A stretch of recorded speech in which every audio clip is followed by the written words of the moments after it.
So this is our reveal event for summer, and we're going to be talking about a number of things, past, present, and future. And so I'd like to start off with this quote: "See the sphere before us. See the sphere before us." And so what does that mean? The sphere of light, hope, and forward movement. What does that look like with who we are today?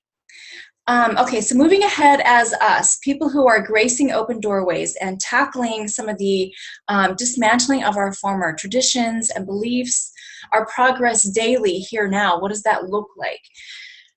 So the essence of what this is that I would like to talk about tonight and reveal is basically this: how are we doing today? How are we doing right now in the world that we live in today?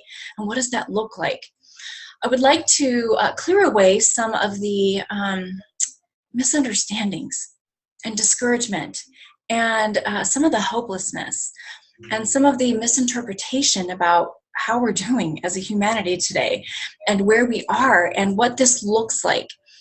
Okay, so first we're going to wipe away the mistranslation of the news and the media and everything that we are shown as what's happening today and how we're doing today. We're just going to clear that away. We want to see clearly. We must have an accurate view, an accurate perspective of how we're doing today as a humanity, as a people, as you and me, here now, today in the world. So first, I'd like to give us a pat on the back, a congratulations for being a people of hope, for reporting on the needs and the awarenesses of what's happening around the world. We live in a global world. We live on a globe. And our willingness to be aware of what's happening on other continents, to be aware of what other countries are experiencing, the turmoil, the war, the natural disasters, the needs for charity, the needs for brotherhood service. So first of all, we are aware as a people of the global needs. This is one aspect of how we're doing right now.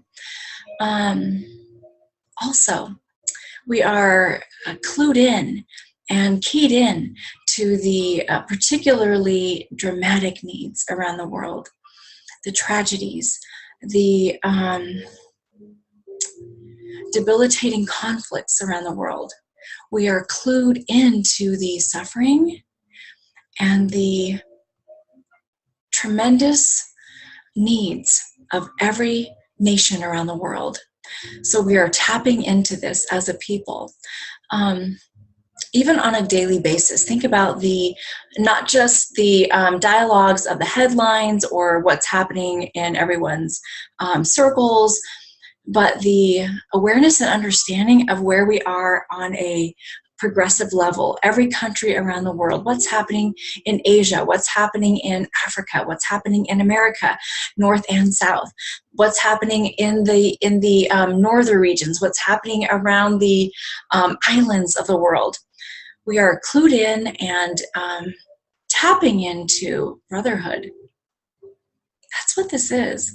So we may not, although we may not be aware of everything that's happening, or maybe on a daily basis, what need do I need to pray for, or what disaster has occurred that I need to put my healing energy towards. But brotherhood is a mainstay. The idea of family on planet Earth, that's a regular topic. That is an understood realization. So are we attending to brotherhood? Yes, we are. Yes, we are. Are we knowing of the needs as they become made aware around the world? Yes, we are. Are we tapping resources and lending a hand in our brotherhood? Yes, we are. Yes, we are. So if somebody cuts you off on the freeway and you doubt the relationship of brother to brother, person to person, Remember that we are tapped into our brotherhood, to our relationship as family, as a human family. Okay. Another aspect of how good we're doing, and how much we are aware of each other. Some of the quieter dilemmas of our human experience are exposed, brought to the surface, brought to our understanding. So this would mean stories of, let's say, not only national incidents, but community incidents, matters of heroic events in our neighborhoods, matters of person to person helping, charity, small acts of kindness. Okay? These are brought to our awareness. These come to our attention, not only by the mainstream reporting, even on a small scale, but by the community endeavors, community awareness, community dialogues, also in our circles, in our friend communities, in our family communities, in our society communities, in our congregations, and in our gatherings. We are made aware of small acts of kindness, of small acts of miracles, of small acts of service and the need for service. We are made aware of not just brothers and sisters, but brother and sister. Okay? Tending to our needs one-on-one. Tending to the individual, not just the class or the group or the race or the country, but tending to the individual, brother or sister. This is a huge part of who we are. I think we haven't stroked this part very much, stroked this part of who we are. That is to say, giving ourselves credit, giving ourselves renewal in our capacity to be aware of and to focus on the individuals among us. This is where we are, okay? Do not doubt the sense in humanity to meet a need. Do not doubt the sense in humanity to reach a brother or a sister. Do not doubt the aptitude for singular service, love, and filling a want. Do not doubt the attitude and the aptitude in our humanity today in the world, to do this act of service, to meet these kinds of needs, to have an awareness of each other in this way, both on the small scale and the large scale. Okay. Now, there's a whole lot of talk, in our circle included, about who we're going to be, about who we can become, about the transcending, about the breakthroughs, about the growing and expanding and extending, and all of this. What we are in process of, right? Where we will yet be one day. But for the moment, in this dialogue, I'm speaking of who we are today. You and me in this moment, where we're at now. Without the look ahead or the need to prescribe growing and tenets of improvement and betterment. Focusing right now on who we are today. We are well. We are ready. How does that feel? How does that sound? I think most of us don't believe it, that we are ready. Most of us want to look ahead to that one day I will be, one day I can, one day we will. But just for the moment, just for now, think on and realize today, the humanity that you and I are today, we are ready. We are well. We are in truth. Now, I'm not telling you this so that you'll feel better about yourself or so that you'll think that there's nothing left for you to enterprise. I'm not telling this to you so that you will go to bed tonight feeling that you are everything. But I want you to know something. Even though this is not why I'm telling this to you, you are everything. You are amazing. Everything that you shall become, you are now as one. You are now as one. The message here tonight is to give you some relief, to give you hope, to give you a recognition of what it is exactly that you are and where it is exactly that you are. We must not dismiss the strides, the milestones, the progress that we have made as a humanity. In heaven, there is a great deal of rejoicing. There is a great deal of laughter. There is a great deal of happiness for the world that we live in here now, for what we are creating, for who we are, for where we've been and what we've done, and for where we have arrived. I want you to feel that rejoicing yourself. I want you to feel that celebration, that happiness for you and for me and for all of us. I want you to recognize that and to celebrate with them, to be in that place of presence, of realization, of home that is real and true, that is not some faraway fairy tale, but it is where you have arrived, where we have arrived. I want you to not dismiss the strides and the achievements and the breakthroughs and the power that man is now, that we are here, that it is in truth. And to celebrate that and to feel well with it, be well with that, be well with that.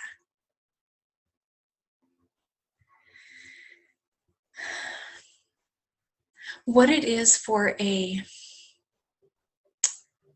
group of people, a league of citizens, to strive forward.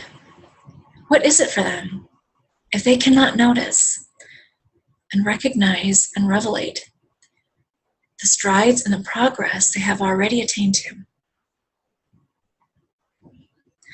What is it for a child to achieve and be successful in their learnings if they cannot recognize and realize the achievements they have already attained? That is success.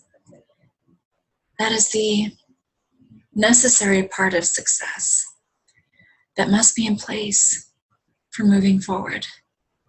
Realize, recognize, revelate where you are today, how far you've come, where you've been, how far you've come, where it is now you are arrived. Feel that. Now, embracing your light for moving forward, for being in awareness of the world around you, for recognizing and for realizing from where you've come. From where you've come. And so this next part, I'd like to take a look in history. I'd like to point a flashlight historically. I'd like to turn just a moment where I usually talk about not looking back, not needing to direct to the past in order to know where to go for the future. But for just a moment, I'm going to point my flashlight and look upon the histories and realize the true meaning of those histories. What has been inaccurate about our understandings about our histories, the courtesies and conflicts of man toward man, the courtesies and conflicts of man toward man, that we may better understand what we have experienced, contrasting to what we were taught to believe,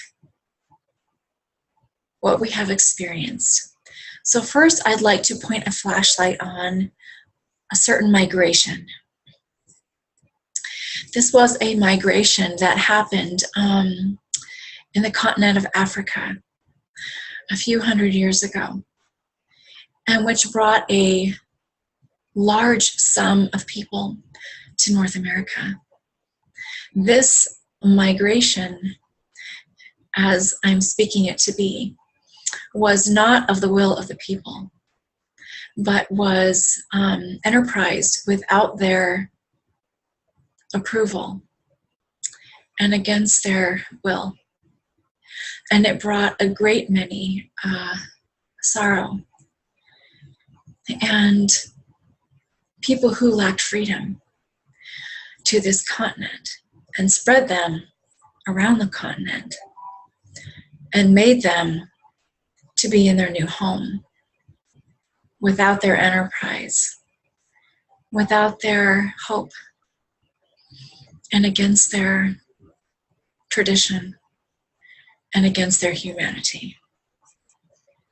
Though we have looked and seen great sorrow, great subjection, great oppression, great power against a humanity, there's something we have not seen that I would like to direct your eyes to tonight. We have not seen the wonder. We have not seen the breakthrough. We have not set our eyes or allowed to set our eyes on the humanity that was born in these people, that created in them an abounding resilience, that created in them a powerful who, a powerful creation, a powerful thought, and a knowing of what can be despite the odds, what can be created, achieved, and brought forward despite the oppression,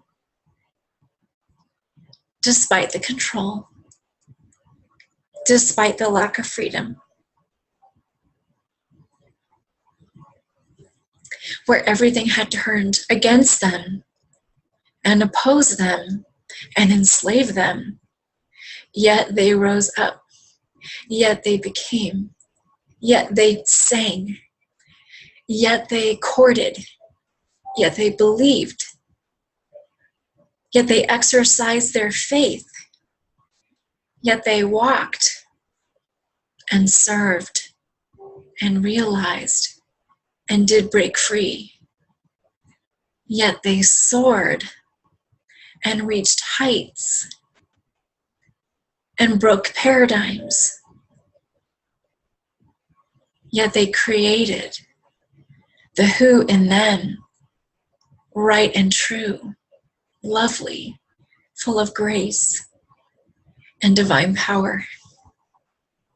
And I'm speaking of a group of people that did not know where to look, that had left their homeland, the land of their promise, the tradition of their learning, the continent of their birthright, and found themselves in a strange place underneath the ruling hand of a foreign people,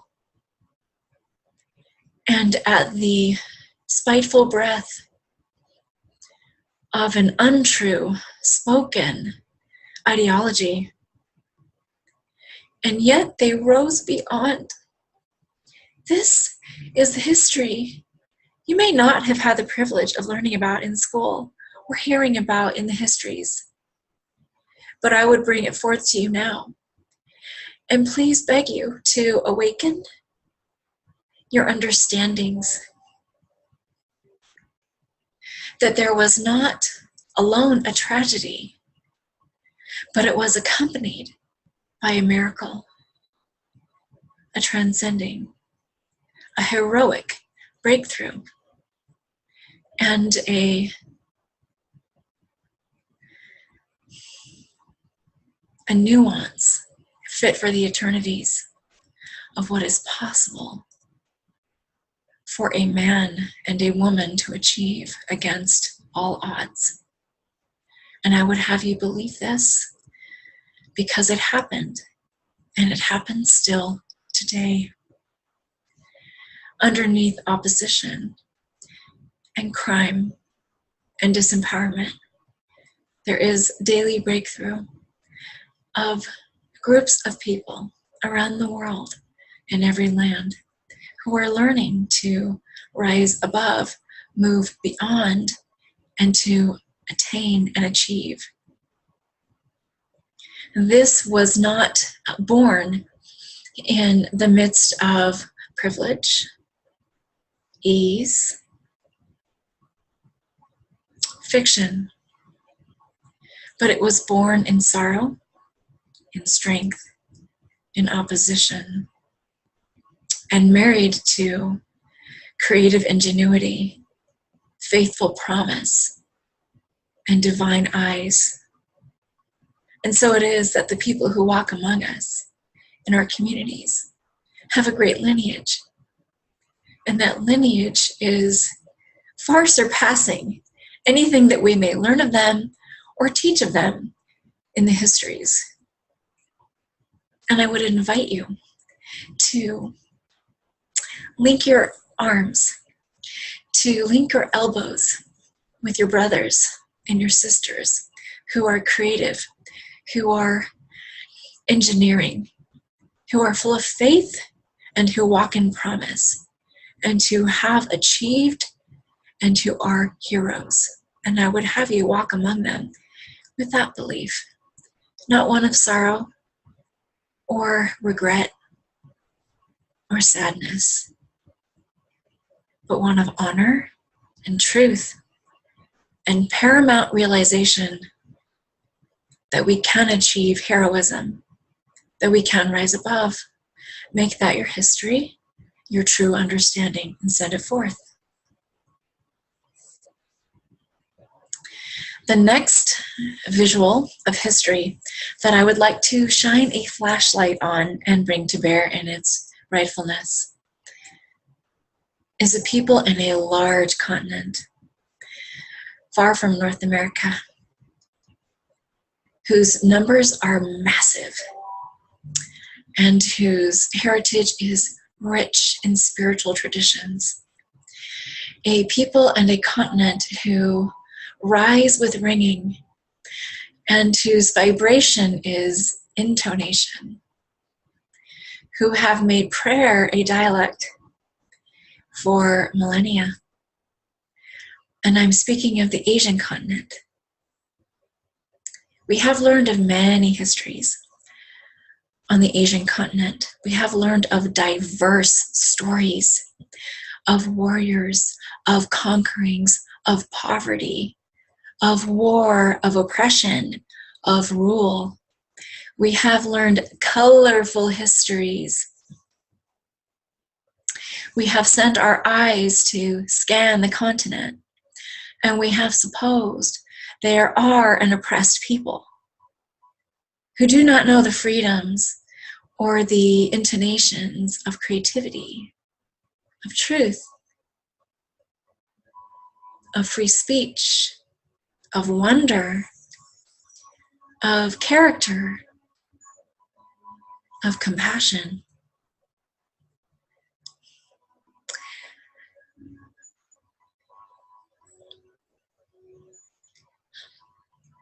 But we are mistaken. And I would have you tap the pulse of the hearts of those people in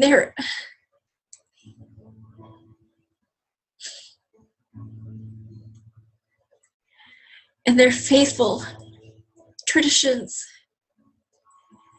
in the faith of their eyes,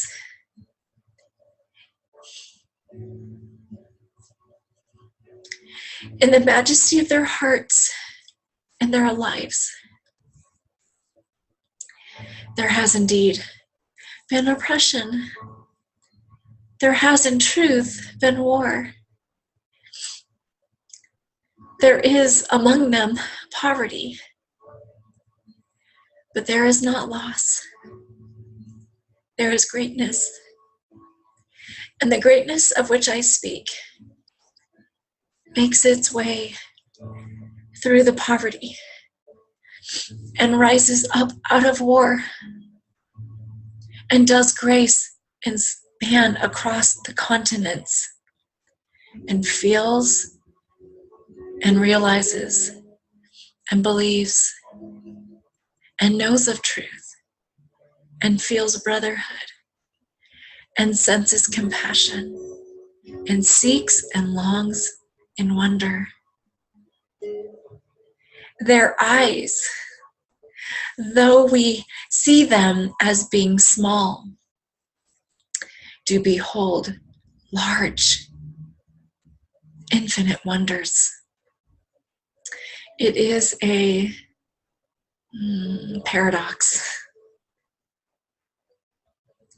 that their eyes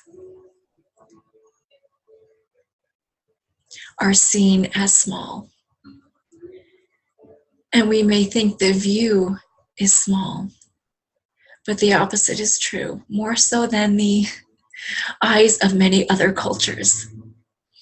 They do behold powerful, wondrous majesties. Their innovations and ingenuities surpass many peoples on this planet. And the eyes and the hearts beat and blink together.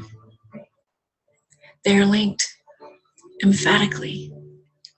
And this was the will of the divine and the will of those lights who have come here in the promise of that nation, in the promise of those peoples, that their eyes and their hearts would beat and blink together in synchronicity.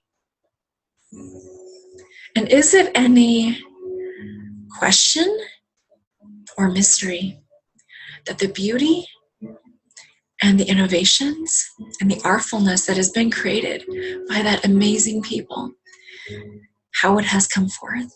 Do you wonder why? Only can it be through the power of the heart and the eyes working as one. Yes, they have a background of mystery. Much of their heritage will yet come forth in writings and documents that we have not yet seen, but which will be discovered and unearthed. And though we do relate and honor and enterprise Buddha and Confucius and other wise men who have come forward, yet there are many more who we do not know about, whose wisdom and whose words and whose light will yet spring forth on this planet, and we will know of them. So I would invite you to link arms and link elbows with the great creatives of the Asian continents and to realize the majesty in them and the bold viewpoints and the harmonics of hearts and eyes that do see, that do believe, that do bring for a world of greatness. And we honor them, and we serve them, and we realize them in their greatness. And I would invite you to behold that history and to feel the truth of it and bring it in as your own and see it well. There is one more history I would like to shine a flashlight on and bring it forth for your attendance. The majesties and the histories of the indigenous cultures of North and South America. These we may know as the Hispanics, the Latinos, the indigenous peoples, or Native Americans, as some may call them. We look upon them as, in great mystery, in such diversity are their tribes and their clans and their knowledge. We look upon them as being diverse and scattered, as being troubled and suppressed. We look upon them as being mysteriously wise and holding great truth that we do not know of. We understand, as we have learned in the histories, that they were oppressed, that they were driven out, that they were imprisoned and subjected and disempowered, stripped of their home life, of their pristine ways. And we do reveal a history that North Americans had subjected them and caused them to leave their native ways of life. But there is a history not of your knowing. There is a revealing that you've not heard. There is a brotherhood that was not severed. There is a climate that was not oppressive, that is today not oppressive. There is a synchronicity, a synchronizing, a realizing, a marriage that is present today in our world among these great indigenous and their kin, those who now inhabit North America and South America. The indigenous people, the Spaniards, and the Europeans, the white man, a brotherhood that is kin with them, a brotherhood that is divine, that is blessed. There is now, among North and South America, indigenous tribes who are embracing and welcoming and sitting in ceremony with the white men, the Europeans, the North Americans, the Spaniards. They are coming home again, as it was always meant to be, brother, sister, and friend. That was the creative plan. Before there was earth, that was the agreement. That our clans would meet and unite and come together and enterprise blessed brotherhoods. In my family circle, there is community with the indigenous people. There is brotherhood and sisterhood. There is supping together in the first Thanksgiving. In my lineage, there was one who sat with them and who enterprised with them and invited them to come and to bring a feast and to share that feast. And in my bloodlines, it runs deep. Today, there are those of us who sit in ceremony with the great clans and the great tribes. Do you know that? We have not severed our relationship. We did not cast them out. We have not forsaken them. They are kin and brother and clan to us, to we. And we do reveal them, honor them, and invite them, and they us. This is a way of life that is not forgotten. This is a relationship that is not dead, but is born. This is a uniting and a marriage and a home very much alive.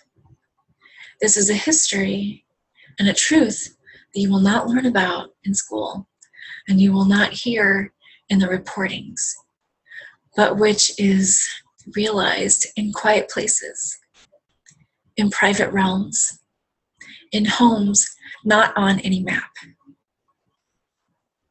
And I would invite you to open your awakening, your awareness, and your invitation to be among them, to open your heart, to accept them and embrace them, to be of a brother to your brother, to be the sister for your sister, and to know that though the histories have pronounced a separation and assigned a reservation, yet there is one distinct, defined home.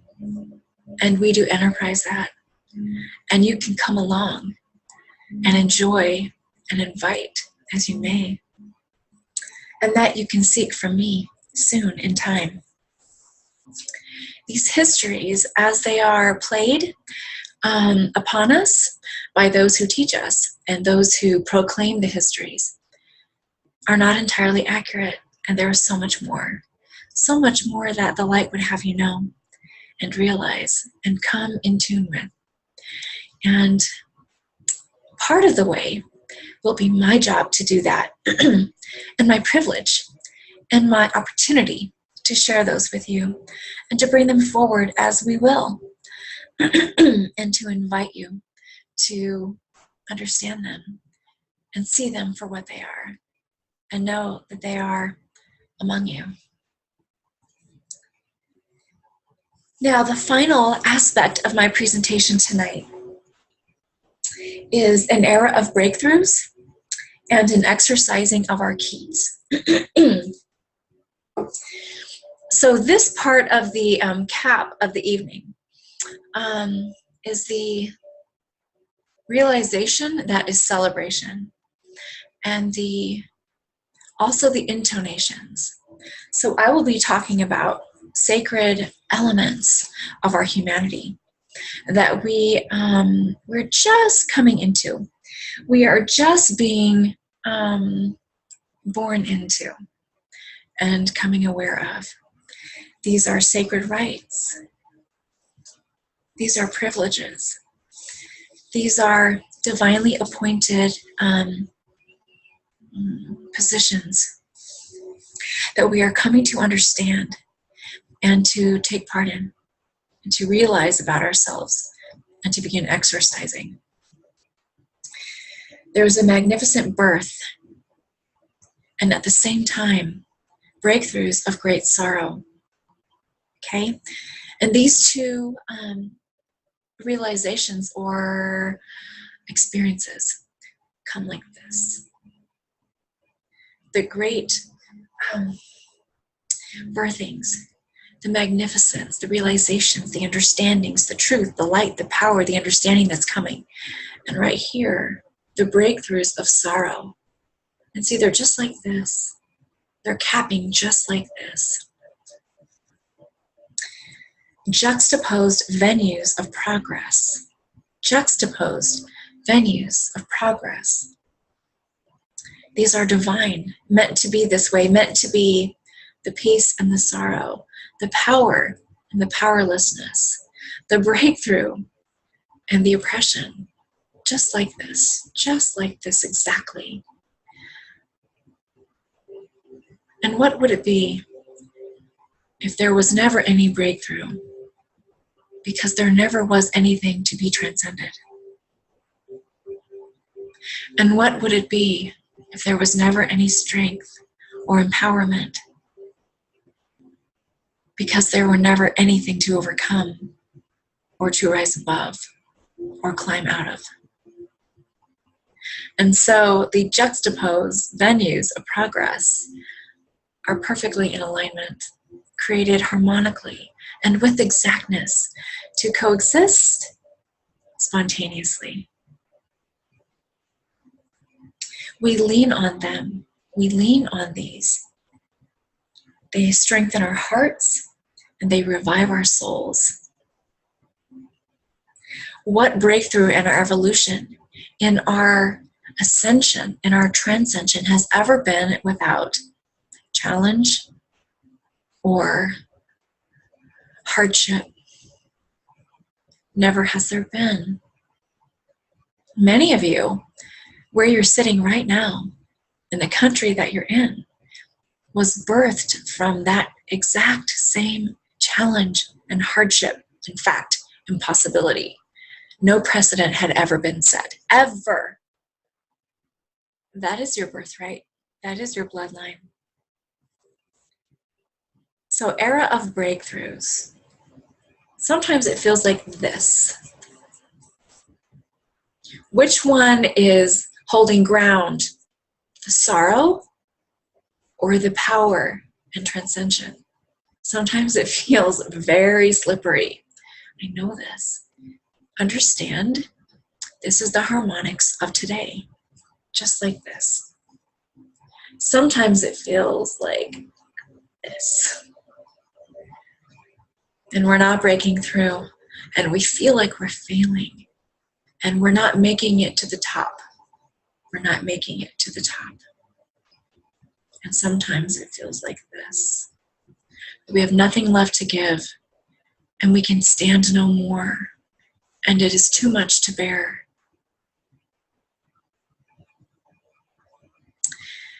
In the light that is here now, and the promise that is coming, though we have seen many amazing dialects and people of promise and inspirations on the world stage, revelations, breakthroughs, and messages that are divine. Though we have seen many as of now, and though many have come through, there's a different tone that we're going to take in the next 7 years. And this tone has to do with an individual vibration, a person's emanation, the substance of a person's light. The substance of a person's light. And these would be certain people in particular, scattered throughout the world. And something is going to change and come awake in them. And the inspiration and the revelation that they've been enterprising, that they've been sharing and teaching and coming into on their own is going to take a distinctly different energy. And it's going to be an energy that is a God energy, that has a divine tuning, that is not of men. When I speak of rights and privileges, when I speak of exercising keys, as it were, these are appointments. Appointments. That is to say that someone is appointed. Prior to our coming here on this amazing planet, we each had an agreement. We each volunteered for a certain work, a certain skill set, a certain model that we would live by, that we would contribute. And that would be exactly what the world needed in the era that we were born into, exactly. And in the region that we would come to, exactly. These agreements were according to the spirituality and expansion that we had attained to at that time. Now, there were some among us who did desire and plan to be great movers and shakers, game changers, transcendents, and who would come in a time they were needed in an era where there was the promise of tremendous breakthrough, when things needed dramatic change in order to survive, in order to last, in order to make it to the next era. Some of these people have walked among us, have come and gone, and left their mark, and left their change, and have indeed changed us. Some of these amazing spirits are here today who walk among us. They may be strangers to you. They may be a friend. They may be in private. They may be in public. Some of these amazing spirits will yet come. And in the next 7 years, the light will call them, call to them, and bring them forward.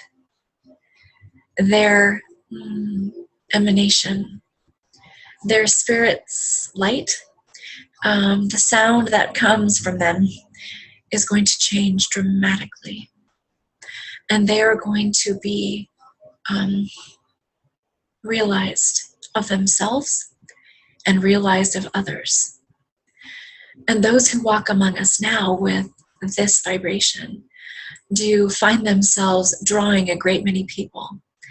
And whether or not they seek for public, whether or not they keep themselves hidden away privately, yet they do bring great many people. And that is the song they carry. That invites transcension. That invites breakthrough.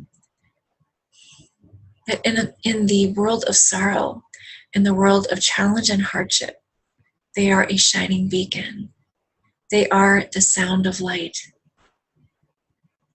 And they do stand among humanity and make their way. And they know of themselves, who they are, and from where they came, and why they're here. And they do seek the solitude of oneness with divinity. And they do seek to say and speak and teach and share and bring to bear realizations for those who walk among them. And they do seek to be a repair, one who helps, one who attends, one who shares, one who brings happiness, one who gives and serves their whole life. This is what they live for. This is why they volunteered, because the soul of them did seek to speak and lift and transcend the soul of you. They are here now, and there are many who are coming. This is your breakthrough. They are your opening. Their wisdom, their friendship, their contribution is your saving grace. Lead toward them. Find them in the light. Speak for them. Invite them. Call them. Tend to them and their needs, because they do walk in sorrow in a world who does not embrace them. Be a friend to them. Watch for those who are coming. Now, exercising our keys. Appointments.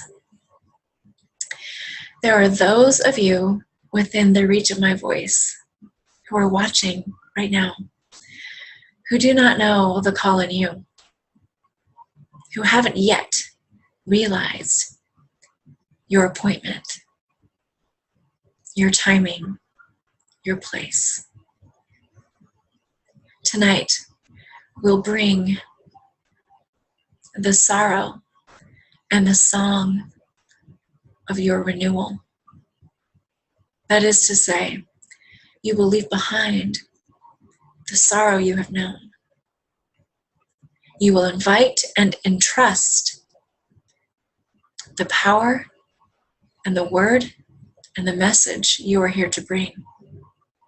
You will step forth in great courage You will exact to the meaning of your appointment, because the divine will bring it forward for you. And remember, are you in prayer? Are you in meditation? Are you in pondering? Are you in asking? Are you in seeking? Are you in searching? Do thus. It is coming for you. Hold your home, this right here, in a sweet space, in a clear place, in an aware place, and be receptive and available. As you are hearing my voice today, right now, so will you hear the voice of the divine teach you, speak to you, share with you, bring you into common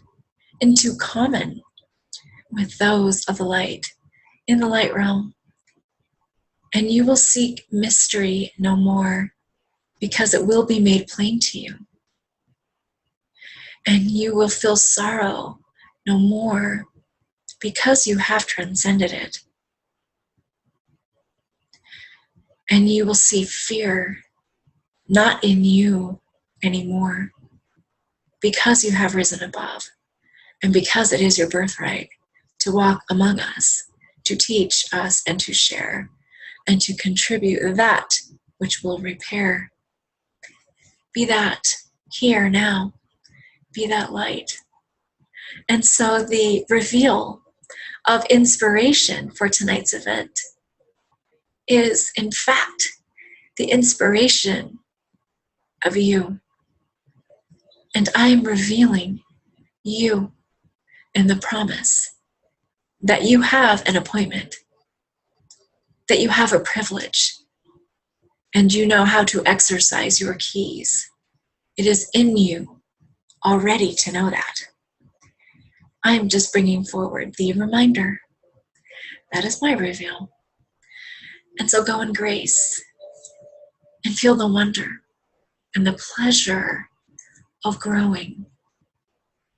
Feel the happiness of uniting like this. Feel the blessed of the you that is true.